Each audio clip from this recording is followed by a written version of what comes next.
Sukses tidak hanya tentang apa yang kamu miliki, tetapi sukses tentang apa yang kamu pilih.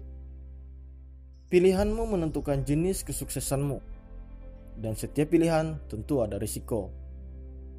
Tapi risiko itulah harga yang harus dibayar dan dilalui untuk mencapai kesuksesan itu. Jadi setiap pilihan itu punya kesuksesannya masing-masing. Kita tidak bisa